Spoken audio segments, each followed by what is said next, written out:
Você ficou sabendo o que aconteceu com o influenciador Carlinhos Maia dentro de um condomínio? Roda a vinheta que eu vou te contar.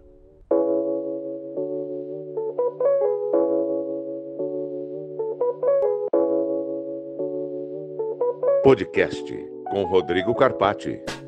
Oferecimento Haganá. Olá, está no ar mais um podcast com Rodrigo Carpati. Vamos para a frase do dia. Malala Yousafzai, aquela menina ativista que ganhou o mundo com as suas ideias e foi prêmio Nobel. Então, é uma história importantíssima, encorajadora para todos. E ela diz uma frase aqui que é muito parecida com o que dizia Martin Luther King. Levanto a minha voz, não para que eu possa gritar, mas para que aqueles sem voz possam ser ouvidos. Então, é muito importante o papel daqueles que querem fazer a diferença. E o síndico, com certeza, é uma das pessoas que querem fazer a diferença, pois representam a sua comunidade. Então, se você quer assistir meus podcasts, agora estamos pela Conde TV. Basta acessar o canal da Conde TV que você tem acesso a esse e outros conteúdos.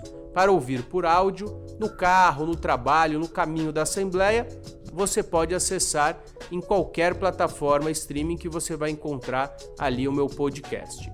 O assunto de hoje, mais uma vez, vamos tratar sobre roubos e furtos dentro de condomínios. São situações que infelizmente têm crescido muito no cenário atual, um cenário de migração da criminalidade para os condomínios, um momento de empobrecimento da sociedade, um momento de transição.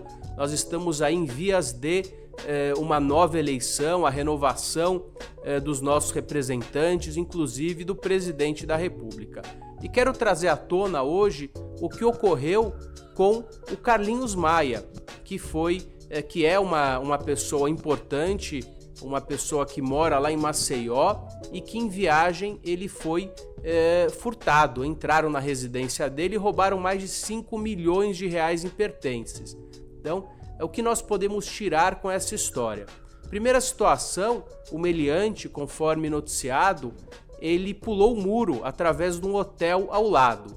A segurança, ela precisa estar alicerçada em algumas bases. Dentre elas, a barreira física. Então, se eu tiver uma barreira física para impedir o meliante de ingressar, eu trago uma grande dificuldade. Lembrando que grande parte, ou mais de 90%, dos assaltos e furtos dentro de condomínios ocorrem pela porta da frente, conforme estatísticas do mercado.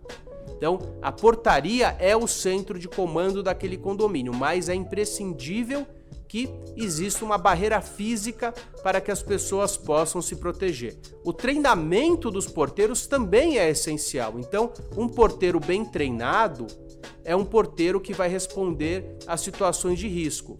Ele vai perceber uma movimentação estranha nas câmeras, ele tem que estar ali fechado, de preferência numa portaria blindada, com um telefone à disposição, com um botão de pânico e com procedimentos. Então, treinar esse porteiro também é essencial. Mas não adianta nada ter uma barreira física, ter um porteiro treinado, se os condôminos são aversos à segurança. Lembrando que a segurança, ela anda na contramão do conforto. Quanto mais segurança, menos conforto. Então, para que a gente tenha segurança, se faz necessárias guaritas duplas, se faz necessários procedimentos, algumas vezes abaixar a janela para o ingresso, o pré-cadastramento de visitantes, e isso, com certeza, traz desconforto, e esse desconforto precisa ser analisado. Como é que o síndico inicia procedimentos de segurança? Primeiro discutindo com seu conselho, depois discutindo em assembleia, a implementação.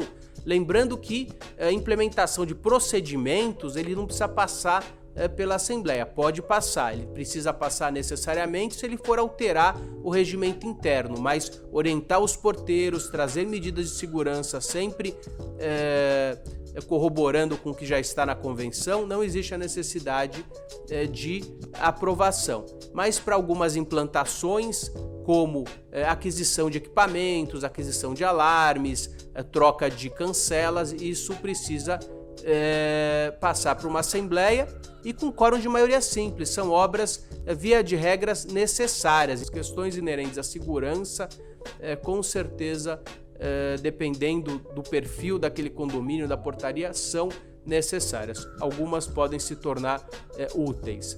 Alguns condomínios têm alterado a segurança orgânica para a segurança eletrônica, o que em muitos casos pode ajudar e corroborar por trazer mais segurança. Você pode estar me perguntando por quê? Porque a segurança eletrônica ele precisa seguir procedimentos. Como é que funciona?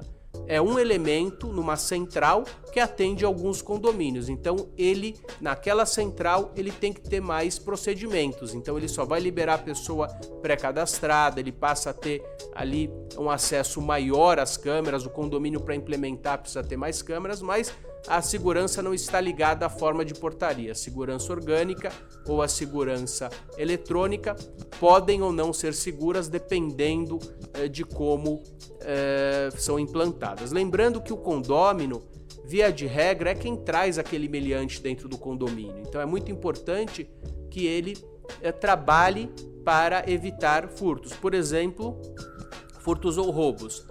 O ingresso dentro da garagem, olha, é meu amigo, é o prestador de serviço, pode parar. Então evitar com que visitantes ou prestadores de serviços acessem através da garagem, liberando diretamente controle, quando necessário, informar a portaria, informar o número da placa, informar os ocupantes do veículo. Isso traz mais segurança. Manter as portas sempre fechadas, evitar a colocação de placas de vendas e locações na portaria, porque isso atrai meliantes. O meliante liga, ele pergunta se o apartamento está ocupado ou não, ele se passa por um pseudo corretor, ele se passa por um interessado, e isso acaba também sendo a porta de entrada.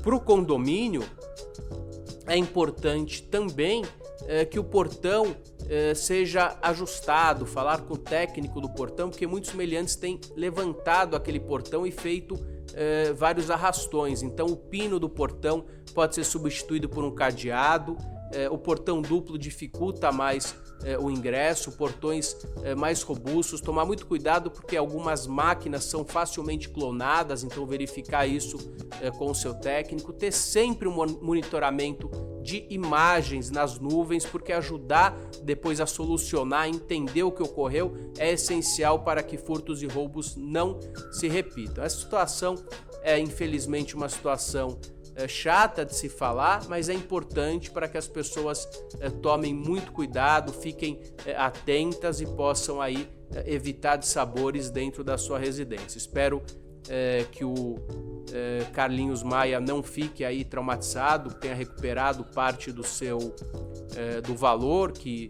foi furtado, e que o que aconteceu com ele sirva de lição para outras pessoas, para outros condomínios, e que os síndicos, condôminos e porteiros possam se qualificar e entender a situação, a importância, a relevância para proteger os seus condomínios.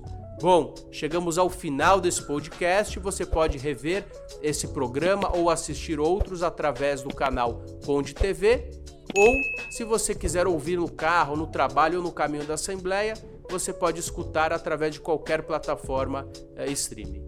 Obrigado e até breve.